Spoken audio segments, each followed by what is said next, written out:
Fire, take it as payment for the debt. At first he refused, but when he looked at her, everything.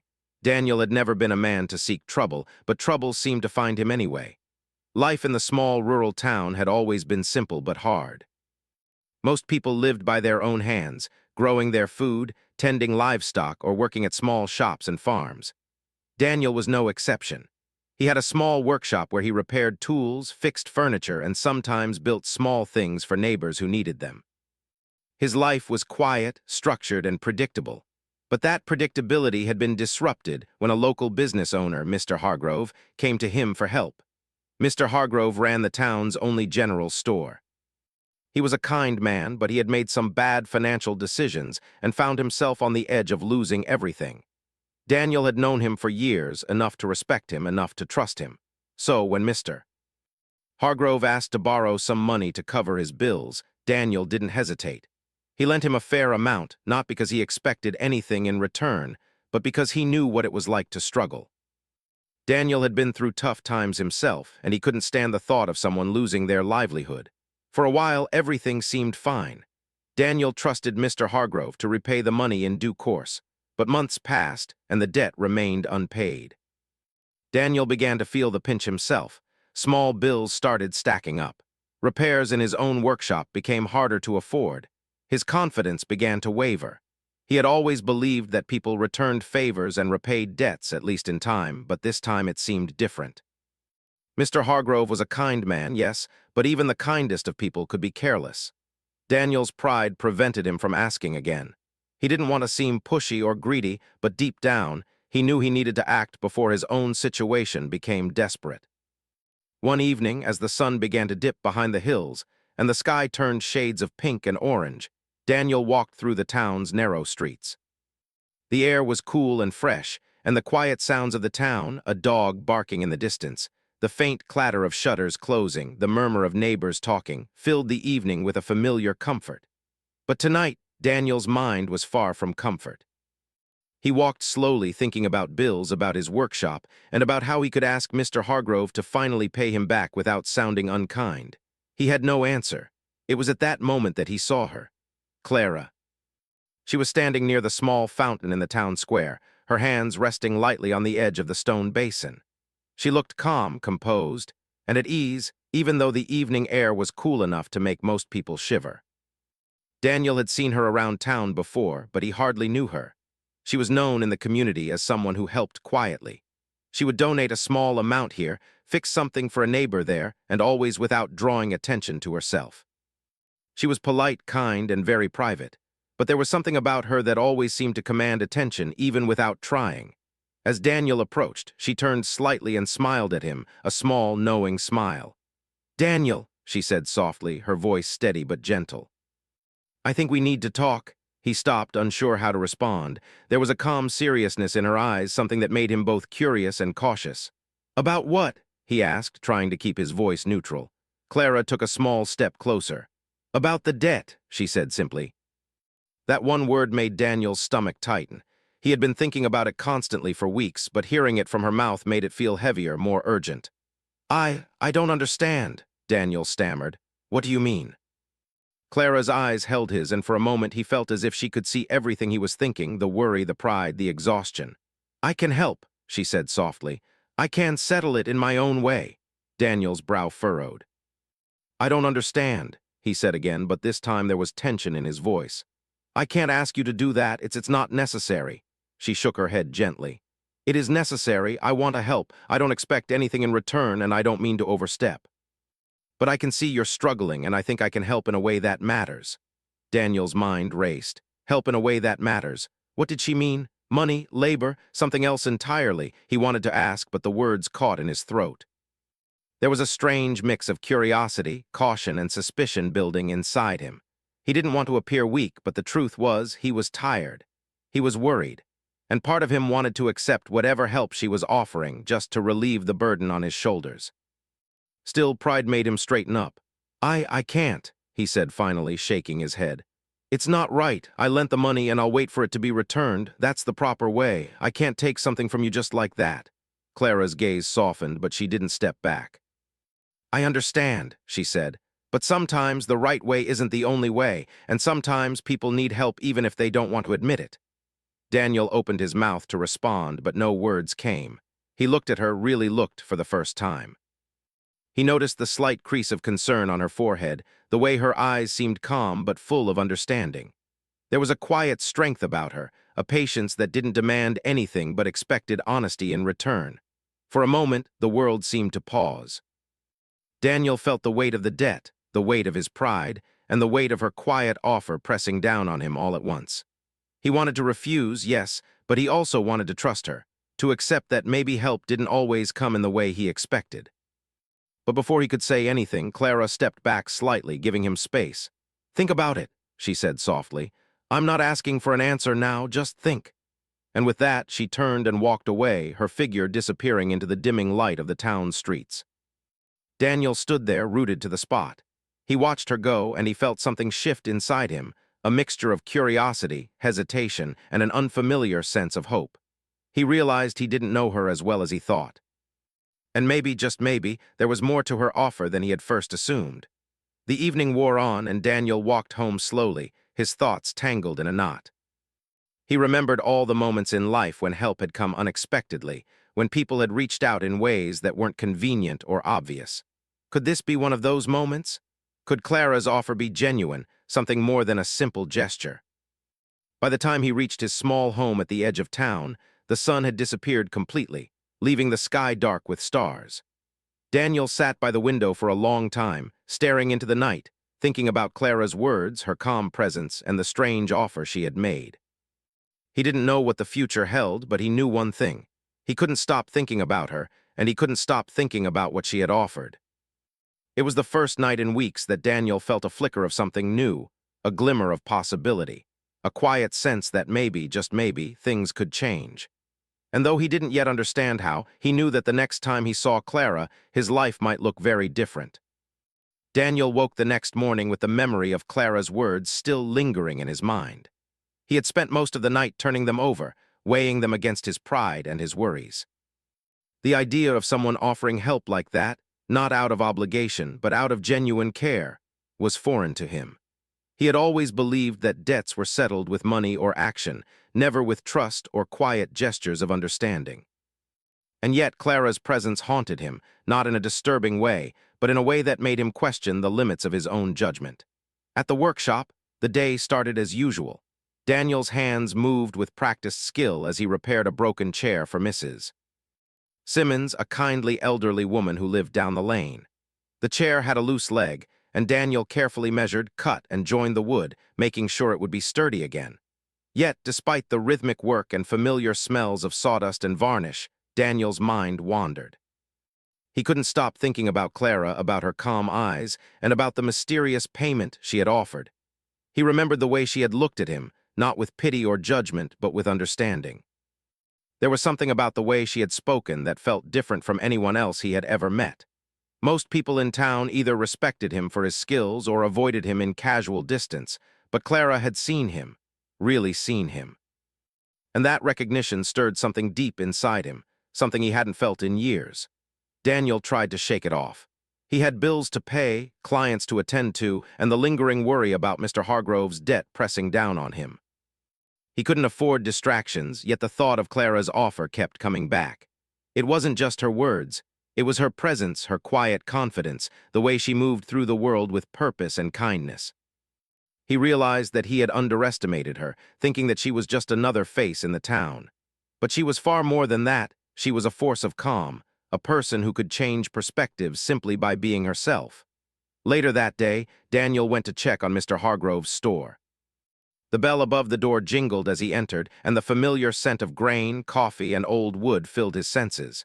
Mr. Hargrove greeted him with a weary smile. "Daniel, good to see you. Sit down a minute," he said, motioning toward a small chair near the counter. Daniel sighed, running a hand through his hair. "I just wanted to check in," he said cautiously. "Any news on the repayment?" Mr. Hargrove's face fell slightly, a shadow of guilt passing over his features. "I'm trying," he said softly. "You know I never meant to delay, Daniel." "Things have been difficult," Daniel nodded, but inside he felt the familiar tug of frustration. He had known it would be difficult, but hearing it confirmed again only made the burden heavier. He had lent the money in good faith, expecting that Mr. Hargrove would repay when possible. But every day that passed without repayment made Daniel's worry grow. He had his own obligations, his own small expenses, and yet he couldn't bring himself to push too hard. Not with Mr. Hargrove, not with anyone. That evening, Daniel walked back home through the narrow streets of the town, his thoughts restless. He had avoided Clara all day, thinking that distance might help him gain clarity, but it didn't. Her words echoed in his mind, especially the part about helping in her own way. He couldn't understand it fully, but he knew she had meant something significant. The next morning, as Daniel worked on repairing a fence for one of his neighbors, he saw Clara again. She was tending a small garden outside her home, carefully pruning plants and arranging flowers. The sun caught her hair in a soft glow, and Daniel felt a moment of hesitation. He wasn't sure if he wanted to talk to her or avoid her entirely. Yet before he could turn away, Clara looked up and waved. "Good morning, Daniel," she said warmly. "How are you today?" Daniel hesitated, then smiled faintly. "Busy as usual," he said. "And you?" "I'm well," she replied simply. "I saw you at the store yesterday." "You look troubled." Daniel felt a twinge of surprise. She had noticed. Not just superficially, but truly noticed. Most people in town wouldn't give a second thought to his mood, yet Clara had, and that small acknowledgement struck him more than he expected. I have some concerns," he admitted cautiously. "It's the debt. I lent money and it hasn't been returned. I try not to worry, but it's difficult." Clara nodded, listening carefully. She didn't interrupt, didn't offer immediate solutions. She simply stood there, patient and calm, allowing him to speak and release some of the weight that had been pressing on him. Her presence alone made it easier to speak, easier to admit vulnerability. "You know," she said finally, her voice gentle but firm, "sometimes people worry too much about the exact terms of a debt. Money, repayment, fairness, they are important, yes, but they are not always the whole picture. Sometimes the value of what we give or receive is measured differently." Daniel frowned slightly. "I don't understand," he said honestly. Clara smiled faintly. "Think about it this way. You lent money to help someone in need, correct?"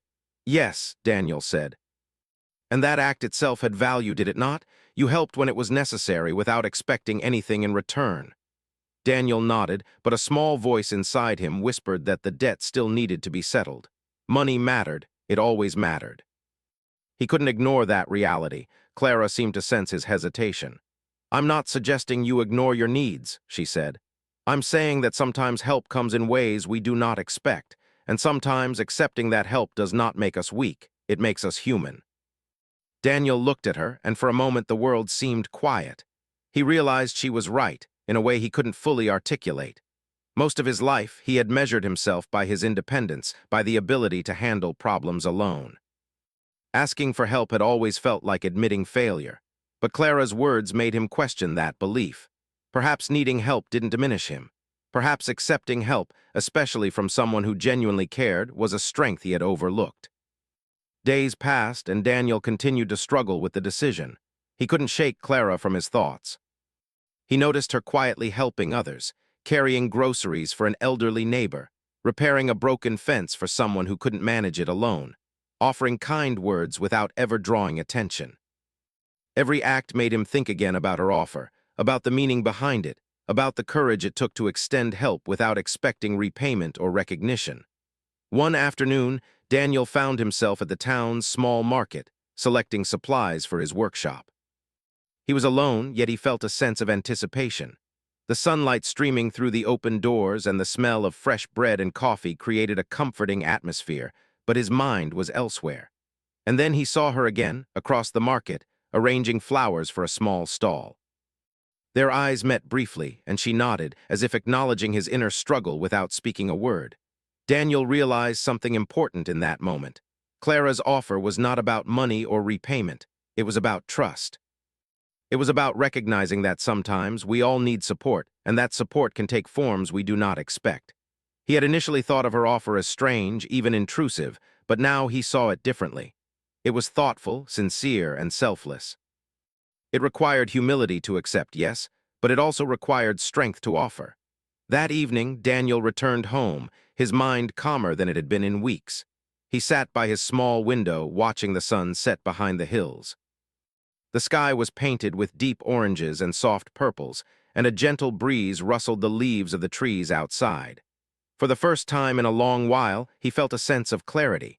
He understood that his pride had been clouding his judgment, making him resistant to help. But pride alone should not prevent him from recognizing genuine care when it was offered. Daniel's thoughts drifted to Clara, to the kindness she had shown without asking for anything in return. He realized that her offer was not a burden but a gift, a gesture of understanding, patience, and quiet courage. And though he had not yet accepted it, he knew that he would have to eventually. Not because he was desperate, but because he had come to understand the true value of her gesture. As the night fell and the stars began to shine, Daniel felt something he hadn't felt in a long time: hope. Hope not just for the resolution of the debt, but for a chance to connect with someone who saw him, truly saw him, and offered help without judgment. He didn't know what the future held, but he knew one thing clearly: Clara had changed the way he viewed the world, and perhaps even the way he viewed himself. And so, with a deep breath, Daniel closed his eyes, letting the quiet of the night wash over him. He didn't have all the answers yet, but he was beginning to understand that sometimes accepting help was not a sign of weakness. It was a step toward something greater. Days passed slowly in the small town, yet for Daniel, each day felt heavier than the last. The debt continued to weigh on him, and the pressure of his own responsibilities grew. Every time he walked past the general store or past the quiet houses of the town, he felt the nagging reminder of unfinished business.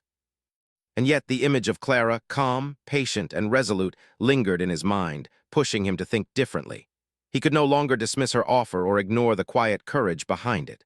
One afternoon, news spread through the town that Mr. Hargrove's store was in urgent trouble. A shipment had been delayed, and the lack of essential goods threatened to shut the store down temporarily. For Daniel, this was the final straw.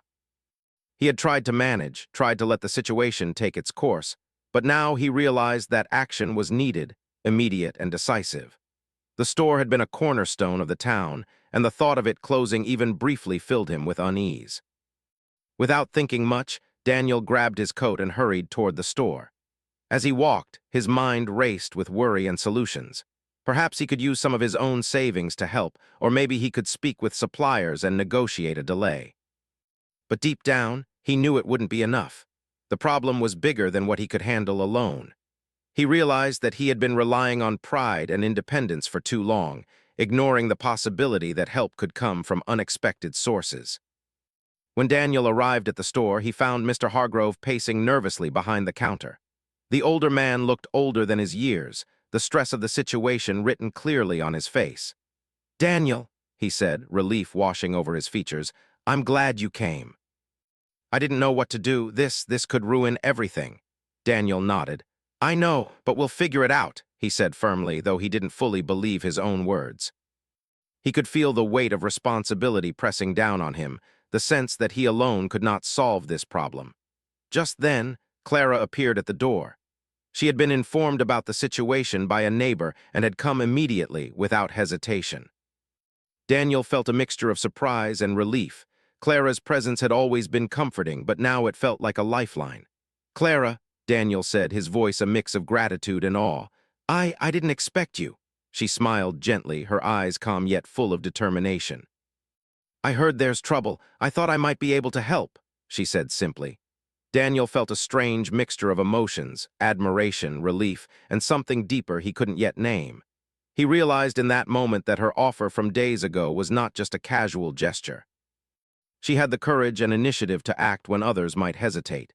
And more than that, she had the ability to see problems clearly and act decisively, without fear or pride. Together, they assessed the situation at the store. Clara suggested contacting a supplier she knew personally, someone who could expedite the shipment. She also helped reorganize the store's inventory, prioritizing essential items so that the most urgent needs were met first. Daniel worked alongside her, amazed at how seamlessly she adapted to the challenges. Her calm demeanor and thoughtful approach brought a sense of order to what had been chaos moments before. As they worked, Daniel watched her closely. He noticed small details, the careful way she handled fragile items, the patience in her voice as she instructed employees. the quiet confidence that seemed to radiate from her. He realized that he had misjudged her in the past, thinking of her as simply kind or helpful. But she was far more than that. She was intelligent, capable, and courageous in ways that Daniel had never fully appreciated. By the evening, the immediate crisis was resolved. The supplier had promised to deliver the shipment by the next morning, and the store's inventory had been reorganized efficiently. Daniel leaned against the counter, exhausted but grateful. He turned to Clara, wanting to express his appreciation, but words seemed insufficient. You really helped," he said finally, his voice soft. "I don't know what I would have done without you." Clara shook her head gently. "You don't have to do it alone," she said. "Sometimes we all need help. The important part is being willing to accept it when it comes." Daniel felt a lump in his throat. Her words reminded him of the offer she had made weeks ago. At first, he had refused out of pride, unsure of what she meant. But now he understood. Her payment was not about money or obligation. It was about trust, support, and the willingness to step in when someone needed it most. It was an act of courage, not just kindness. For the first time, Daniel felt his pride begin to soften. He realized that refusing her offer would have been a mistake, not because he needed her help, but because he had failed to recognize the value in what she was offering. She wasn't asking for repayment or recognition. She was asking for trust, for the chance to help in a way that mattered. As they finished organizing the store, Daniel took a deep breath. "Clara," he said, his voice steady but sincere, I think I understand now. I was wrong to refuse your offer before.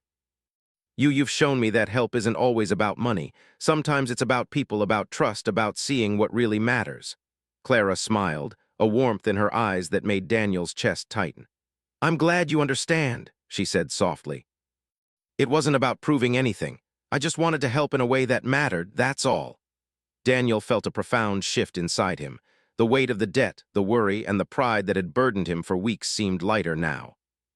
He realized that the crisis at the store had been more than just a test of logistics or skill. It had been a test of perspective, of understanding, and of humility. Clara had shown him that accepting help was not weakness, it was strength. Over the next few days, Daniel found himself thinking about her constantly. Not in a distracted or obsessive way, but in a reflective, appreciative way.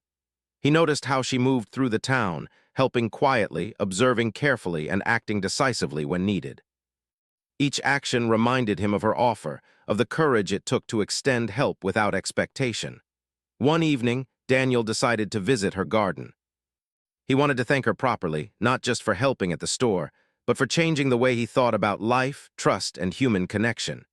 He walked up the path to her home, the evening air cool and fragrant with flowers. Clara was there tending her plants as usual, her hands steady, her expression serene. "Clara," Daniel said softly, stepping onto the path. "May I come in?" She looked up and smiled. "Of course," she said. Inside, Daniel felt a sense of calm. He noticed the simple beauty of her home, the careful arrangement of furniture, the quiet order that reflected her personality. He realized that everything about her, her actions, her words, her home, was intentional, thoughtful, and grounded in genuine care. I wanted to thank you," Daniel said, finally finding his voice. "For everything, for helping at the store, for showing me that it's okay to accept help. I understand now. I see what you meant." Clara's eyes softened. "You don't need to thank me," she said gently. "I offered because I wanted to, because I could. That's enough." Daniel felt something shift inside him. He looked at her, really looked at her, and saw not just kindness, but strength, courage, and integrity. Everything that had seemed mysterious or intimidating before now felt clear and meaningful. He realized that her offer and her presence had changed him in ways he hadn't anticipated. For the first time, Daniel felt a sense of peace. The debt, the worries, the pride, all of it had been transformed by understanding, by trust, and by the simple, quiet courage of one person willing to act selflessly. He realized that sometimes the most valuable gifts were not material, but human: trust, understanding, and the willingness to help when it mattered most. As he left her home that evening, Daniel walked slowly, reflecting on the past weeks. He knew that his life had changed in a subtle but profound way. He had learned that accepting help did not make him weak. He had learned that kindness could take forms far more powerful than money or obligation. And most importantly, he had learned that seeing people for who they truly were, with courage, kindness, and integrity, could change everything. That night, as he lay in bed, Daniel felt a calmness he hadn't known in weeks. The stars shone brightly through the window, and the gentle night air carried a sense of possibility. He knew that the next steps in his life would not be easy, but he also knew that he no longer had to face them alone. Clara had shown him that help could come in unexpected ways, and that sometimes understanding and trust were worth far more than any monetary repayment. Daniel closed his eyes, feeling grateful, humble, and deeply aware of the strength in human connection. The turning point had come. He had accepted in heart and mind that sometimes the right way was not about pride or stubbornness, but about openness, trust, and the courage to embrace help when it was offered sincerely. And for the first time, Daniel looked forward to tomorrow with hope, knowing that everything could indeed change in ways he had never imagined, all because he had finally seen Clara for who she truly was. The days following the store crisis passed more calmly than Daniel could remember in months. The shipment had arrived on time, the shelves were replenished, and the store buzzed once again with the quiet hum of the townspeople buying their necessities.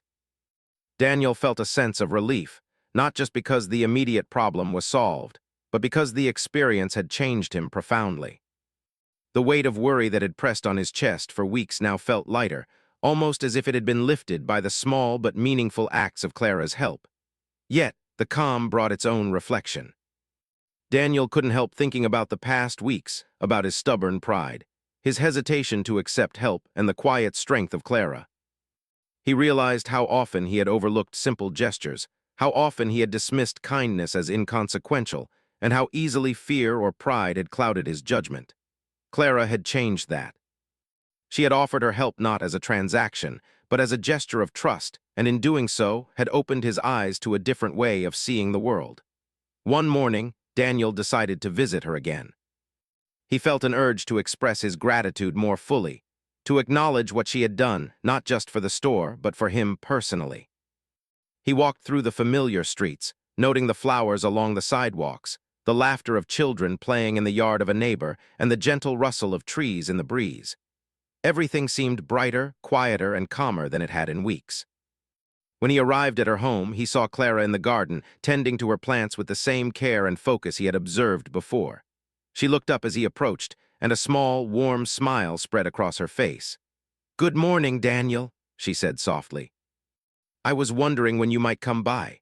He returned the smile, feeling a flutter of nervousness he hadn't felt in a long time. "Good morning, Clara. I wanted to thank you again, not just for the store, but for everything. You've taught me something important these past weeks." Clara tilted her head slightly, curious but patient. "And what is that?" she asked gently. Daniel took a deep breath. "That accepting help doesn't make me weak. That sometimes the right thing to do is trust someone, even if I don't fully understand their motives at first. You've shown me that kindness, courage, and understanding are sometimes more valuable than money or pride." Clara's eyes softened, and she nodded slowly. "I'm glad you see it that way," she said. "That was all I hoped for. I wanted you to see that help can be given freely and received freely. That's the lesson, I think." Daniel felt a wave of gratitude and humility wash over him. He realized that he had been carrying more than just the burden of a financial debt. He had been carrying pride, fear, and uncertainty.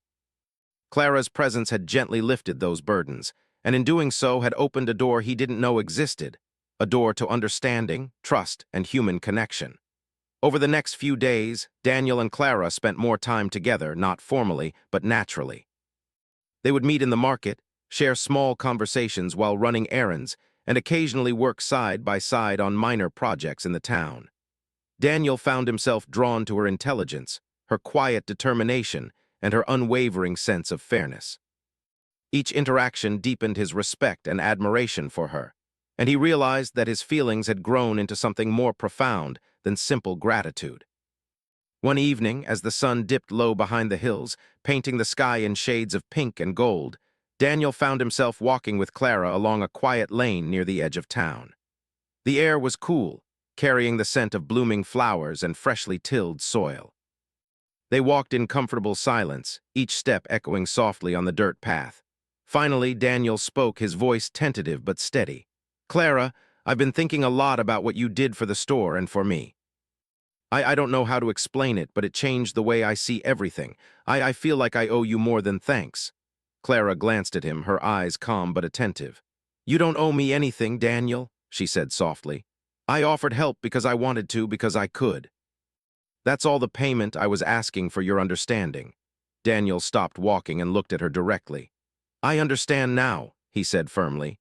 "But I also feel something else. I feel grateful, yes, but more than that, I feel connected to you in a way I didn't expect. You've shown me patience, courage, and kindness, and I admire you deeply." Clara's lips curved into a small, knowing smile. "Daniel, I've noticed the same about you. I've seen how you care for people, how you work, how you face your own challenges quietly. That admiration and respect, it works both ways, you know." For a moment, the world seemed to pause. The gentle rustling of leaves, the distant sound of a dog barking, the faint murmur of the town all melted away. Daniel felt a sense of clarity and peace that he hadn't known before. He realized that the debt, the struggle, and the crisis at the store had not only brought him closer to understanding Clara, but it also allowed him to see himself differently, stronger, more open, and capable of trusting others. In the weeks that followed, their bond grew naturally. Daniel found himself seeking her advice, valuing her perspective, and cherishing the quiet moments they shared. Clara, in turn, continued her acts of kindness throughout the town, always patient, always composed, always selfless. Their connection was not hurried or forced. It was steady, growing like the gentle unfolding of a flower in spring, quietly, inevitably, beautifully. One afternoon, as they worked together to help a neighbor repair a broken fence, Daniel paused and looked at Clara. "I've learned so much from you," he said sincerely. "Not just about accepting help, but about life, trust, and kindness. I hope I can continue learning, not just from actions, but from being around you." Clara smiled, brushing a stray lock of hair behind her ear. "You already have," she said softly, "and I've learned from you too, Daniel. You've reminded me of the strength in humility and the importance of patience. Life teaches us lessons in unexpected ways, and I think we've both grown because of this." That evening, as Daniel walked home, he reflected on the journey he had taken over the past weeks. What had started as a simple financial problem had become so much more, a lesson in trust, understanding, and human connection. Clara had shown him that help could be offered and accepted freely, that pride should not blind one to kindness, and that even the smallest acts could transform lives. Daniel realized that the true payment Clara had offered was never about money. It was about trust, understanding, and the courage to extend oneself for the sake of another. And in accepting it, he had gained far more than he could have imagined: clarity, humility, and a deep appreciation for the value of human connection. As night fell, Daniel looked up at the stars, feeling a quiet sense of hope and peace. He knew that the debt had been settled in a way far more meaningful than any financial transaction could have achieved. He had learned that the world was full of unexpected generosity, that people could act selflessly, and that recognizing and accepting that kindness was not weakness, but strength. The story of those weeks became a turning point not only in Daniel's life, but in his outlook on the world. He had learned to value understanding over pride, connection over transaction, and courage over hesitation. And as he thought of Clara, of her calm strength and unwavering kindness, he felt a sense of gratitude deeper than words could express. In the end, the small town continued its quiet rhythm, the sun rising and setting over the hills, the neighbors carrying on with their daily lives. But for Daniel, everything had changed. The debt had been settled, yes, but more importantly, he had discovered the true value of trust, humility, and human connection. And he had discovered something even more precious: the presence of Clara in his life, a reminder that help, kindness, and understanding could transform not only situations, but hearts. Walking home that night, Daniel felt a deep sense of closure and a quiet excitement for the future. He knew that life would continue to bring challenges, but he also knew he no longer needed to face them alone. With Clara's friendship, her wisdom, and the lessons he had learned, he felt stronger, wiser, and more connected to the world around him than ever before. And so, under the starry sky, Daniel smiled, feeling a warmth in his heart that was stronger than any debt, any worry, or any fear. Everything had changed the moment he truly saw Clara, and he knew that his life would never be the same again. A new beginning awaited, full of trust, understanding, and the quiet beauty of human connection.